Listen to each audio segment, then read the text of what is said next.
जी अस्सलाम वालेकुम। आप देख रहे हैं यूट्यूब चैनल और मैं हूं अंसर सियाल। कुछ इम्पोर्टेंट अपडेट्स हैं जी पाकिस्तान की पॉलिटिक्स को लेकर जो आपके सामने रखनी है। एक तो जी कल जिस तरह से मौलाना फजलुर रहमान साहब ने बड़े घर को ललकारा है, तो उसके बाद सवाल ये पैदा होता है कि क्या पीटीआई इसी तरह से करती तो उसके साथ क्या हो चुका होता। और कुछ लोग ये पूछ रहे हैं कि क्या जो फजलुर रहमान साहब हैं वो इनकलाबी हो गए हैं, असूल की बात कर रहे हैं, या मामला कुछ और है। तो जो मेरी सोर्स ऑफ इंफॉर्मेशन है उसके तहत जो कुछ सामने आया है वो मैं आपके सामने रख देता हूँ।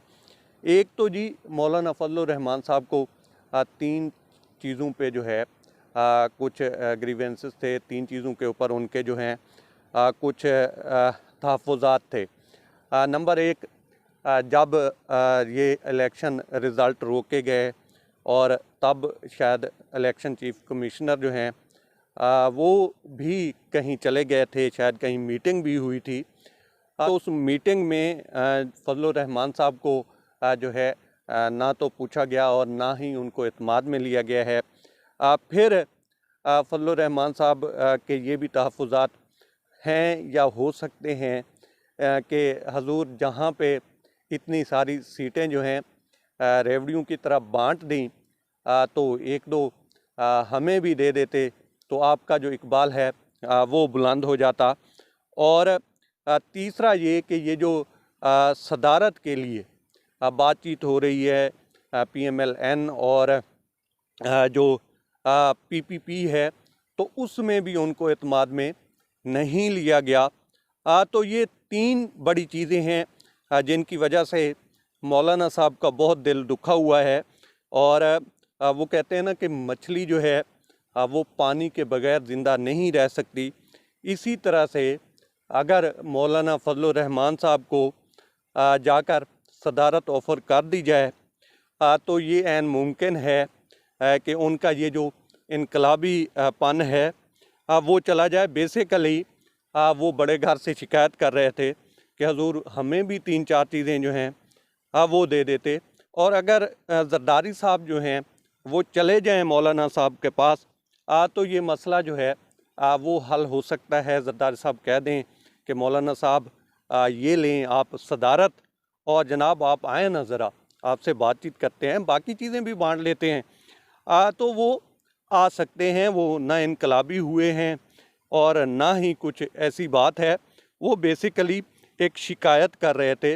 आप देखें ना कि जिस तरह की उन्होंने बातें की हैं, अगर पीटीआई इसका 10% भी करती तो अब तक न जाने कितने उनके ऊपर केसेस हो चुके होते और जो कहने वाले होते ये सब कुछ तो उनका पता ही ना होता कि वो कहाँ गायब कर दिए गए हैं।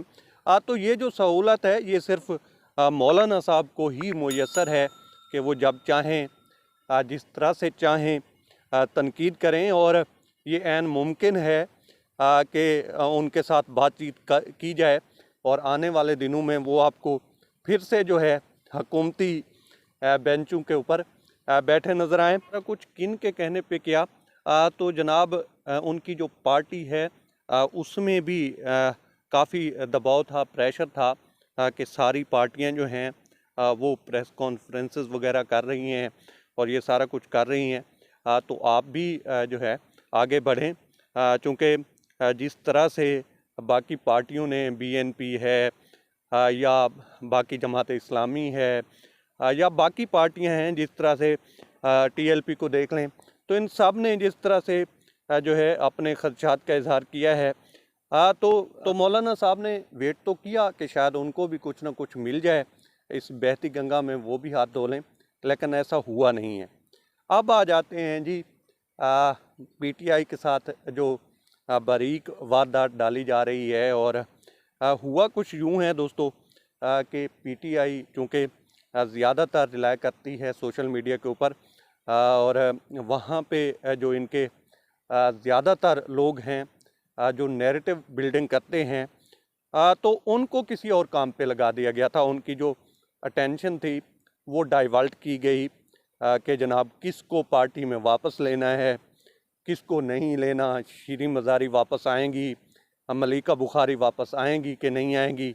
बाकी काफ़ी सारे लोग थे जिनका इसी तरह से नाम लिया जाने लगा और जो अटेंशन थी वो डाइवर्ट हुई है। और फिर ये भी चीज़ की गई कि जनाब किसको कौन सा ओहदा मिलेगा, क्या अली अमीन गंडापुर जो हैं वो वज़ीर आला KP बनेंगे कि नहीं बनेंगे।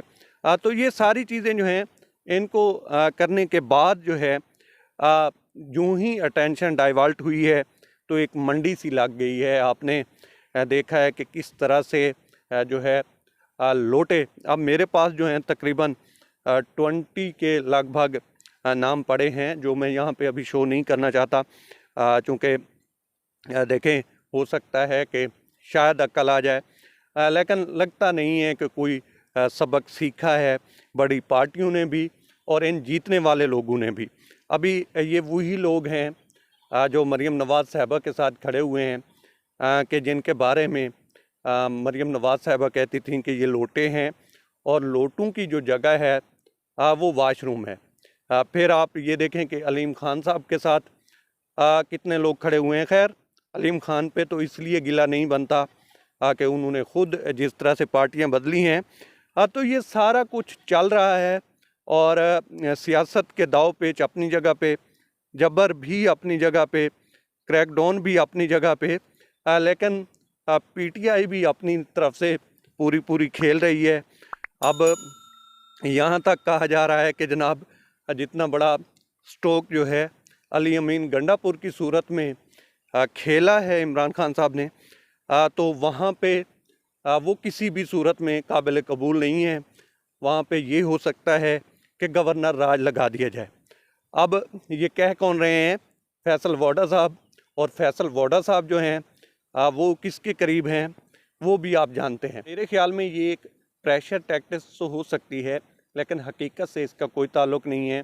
वो बंदा जिसने 4 सीटों के लिए, 4 हलकों को खुलवाने के लिए पूरी गवर्नमेंट के नाक में दम कर दिया था, तब तो जो है उसकी सिर्फ एक सूबे में गवर्नमेंट थी, इस तरह से उसके पास सीटें भी नहीं थीं।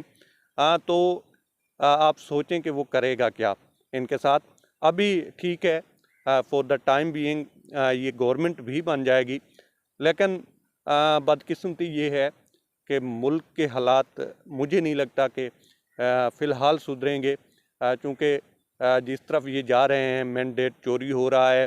अभी ये अल जज़ीरा की ख़बर देखें कि वो इनको सीधा चोरी कह रहे हैं। तो ये सारी चीज़ें जो हैं ये बताती हैं कि दुनिया भी इस चीज़ पे बिलीव कर रही है कि ये जो कुछ हो रहा है ये कुछ ठीक नहीं हो रहा और उसके ऊपर रिपोर्टिंग भी हो रही है।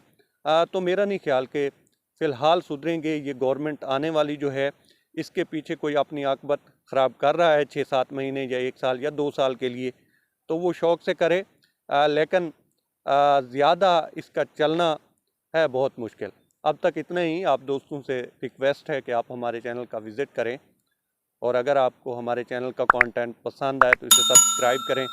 ताउन के लिए शुक्रिया दोस्तों। अल्लाह हाफ़िज़।